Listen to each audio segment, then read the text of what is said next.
be 22. Sometimes determining how a person dies can depend on the toxicology results.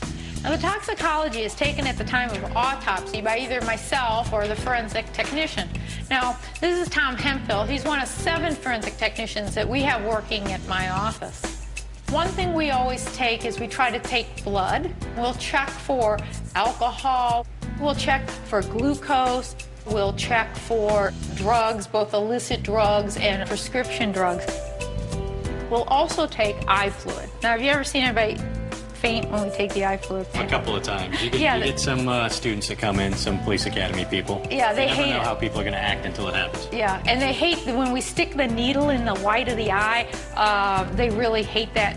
So we will take these samples and then send them to the toxicology lab for the result. And cut.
Involved with the investigation tells us Jackson had, quote, numerous track marks on his arms, and that those marks, quote, could certainly be consistent with the regular IV use of a drug, like Diprivan. As for Jackson's body, the source said he had never seen anything like it in decades of investigative work. He described it as, quote, lily white from head to toe. Was it caused by the disease Jackson said he had? We don't know. Another source with knowledge of the case described Jackson's body as having, quote, paper white skin, as white as a white T-shirt. He also told me his scalp was bald, that the pop star had no hair. That may have been a result of injuries Jackson received when his hair caught fire while making this Pepsi ad years ago. This source also said Jackson's veins were, quote, collapsed in both arms, suggesting frequent intravenous drug use. His final note, the body was emaciated, despite the vigor Jackson showed on stage during his final rehearsal just 36 hours earlier. Randy Kay, CNN, Los Angeles. The autopsy will probably last several hours, and we will be out to give an update later on, probably sometime after 12 o'clock. We do ask that for the family's sake that you respect and our property and that allow us to do our job. It's been told that toxicology reports will come back in 6 to 8 weeks. Is that true? And is that Yeah, we'll be performing toxicology test and an extensive exam, and it could take up to 6 to 8 weeks before we have the final results. When did you decide to do toxicology? From the onset, So from last night. So What kinds of toxicology tests are you going to do? We're going to do full span, a full run of all the samples that we have. So Ed, what will be in the preliminary report? something comes out today, what can we expect to hear? Probably that the cause of death is going to be deferred until we get the results of all the tests. However, we did want to let people know that the exam is being conducted this morning. We'll probably start in a few minutes. Would you expect to release the body? Did you have a chance to look preliminary at anything yet? To look over the body just Yes, we have. And what, we did an exam. We did an exam at the hospital, and we'll be examining and doing further exams here this morning. Any findings? Did the exam at the hospital lead you to think anything or towards anything? I'm not going to comment on that at this time. Did you say be released to the family? The body will be released as soon as the family does make arrangements. Hey, Assistant Chief, there are reports that there were that Michael Jackson possibly had a Demerol shot earlier. Have you heard that? Only from the news media. I'm sorry. The toxicology that you're doing, is that routine in a case like this? Hey, that is a routine test that we do. It was reported as possible cardiac arrest, and they'll be doing a full exam of the body. Sir, when you talk about a full exam, who will be present in the room and how will it go? To the extent you can tell us. The chief medical examiner and the assistant pathologist, and that's probably we're going to limit it to that. Will law enforcement be present in there? Law enforcement might have a representative here today. I'm not sure. Okay, thank you. Hey, Chief, what about this medical exam he supposedly had back in the spring, 4 hours in order to get insurance for the concert? Do you know anything about that? Do you have those records? No, I don't know anything about that. Okay?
Dr. Murray did not cause the death of Michael Jackson.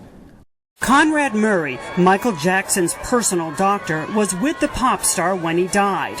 He told police he gave Jackson a small dose, 25 milligrams of the anesthetic propofol. Murray started giving Jackson the powerful drug in Jackson's home. But the autopsy suggests the dose was much higher. The levels of propofol that are in the toxicology report are considerably higher, perhaps factors of 10 to 100 times higher. According to the coroner's report, Jackson had the same amount of propofol in his body when he died as is used for major surgery. But Murray says he didn't give Jackson that much propofol. There's no way that Dr. Murray would pump Michael Jackson full of propofol sufficient for major surgery and walk out that room. It's not going to happen. That's not the doctor Dr. Murray is. How did it get in him? Well, that's a good question. Ted, do you have any idea how it got in him? The only other scenarios, someone else gave Jackson the fatal dose, or Jackson woke up and injected himself, which the coroner addressed but concluded would be a long shot. But is it possible? Absolutely, it's possible. Murray said he stayed with Jackson for 10 minutes after administering the propofol. If what Murray says is true, then according to this anesthesiologist, Murray should have noticed something was wrong seconds after giving him the drug. So if he was going to stop breathing, he should have stopped breathing within 30 seconds to 2 minutes after the propofol went into the intravenous infusion or the bolus. Dr. Bruce Speece, an anesthesiologist in Richmond, Virginia, who never treated Jackson, offers a possible explanation.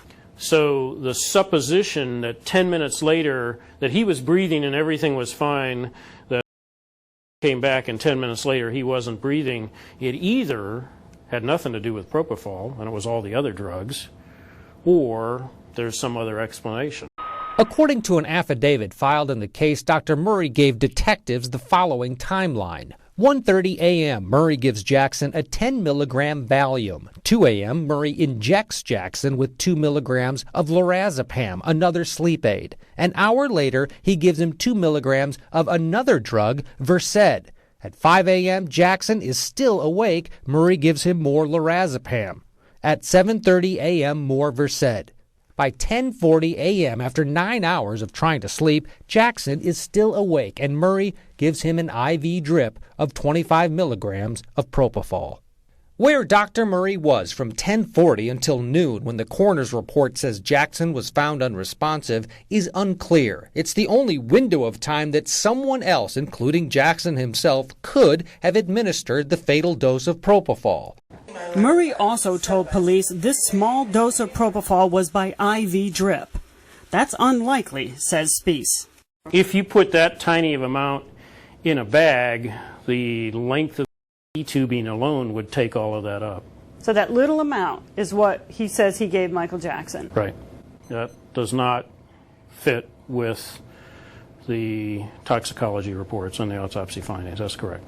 Whatever he did was to help. And he took the necessary precautions, and then something happened that is unexplainable. I can state unequivocally that there was no Demerol. I read some reports about Demerol and OxyContin, but I can tell you there was no Demerol administered to Michael Jackson. No one observed him using Demerol, certainly not Dr. Murray. I'm not sure where that came from, but I can tell you that that's false. I think that once toxicology comes back, this rumor about Demerol is going to be squashed, and we won't have to deal with that again.